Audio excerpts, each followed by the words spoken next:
There was a creepy story that came out of Eastern Kentucky. Now, there was this man who worked for the DNR. And he said one night he found himself on these country back roads that cut through this forest. As he's making his way down the road, he notices up ahead there is this deer carcass. So he pulls his truck over and he takes this carcass and he puts it in the back of his truck. Now, because he was with the DNR, one of his jobs was to collect any animal that had been hit by a car. As he's putting this thing up in the bed of his truck, he begins to hear a sound off in the distance, but he just attributed it to the wildlife. So he gets back in his truck and he starts driving away.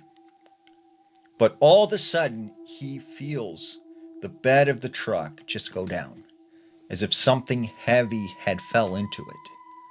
As he turns and looks around, he sees this very tall, dog-like creature, which he described as being part dog, part bear, and possibly like part hyena.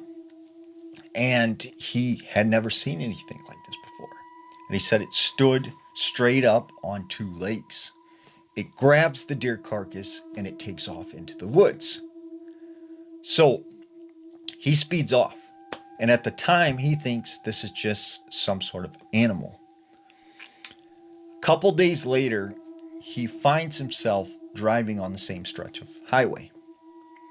And as he goes past the same spot where he had encountered this animal, he sees a man walking. So he turns his car around and he parks and he gets out and he goes up to him. And he says, "Hey, look, you don't want to be walking on this road, especially at night. There is some kind of wild animal out here. And it's dangerous."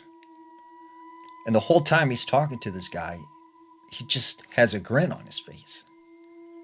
So he tells the guy, like, "Look, let me give you a ride down the road. There's a gas station. I'll drop you off there and you can, get picked up or get a ride or something." So the guy gets in his truck and they drive up to this gas station.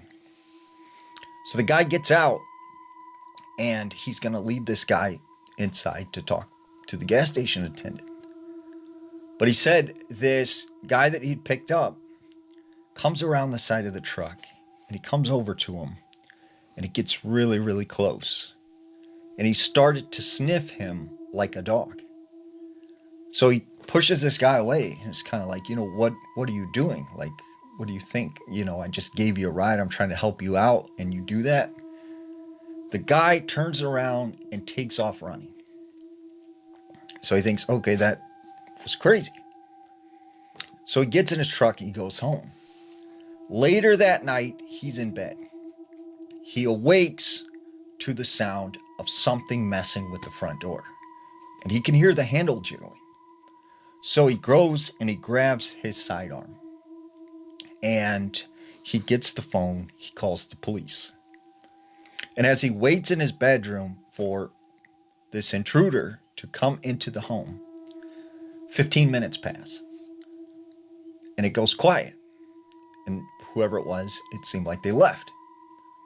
So he goes out into the hallway and he kind of tiptoes down.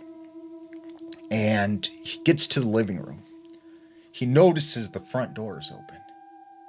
So he grabs, onto his side piece.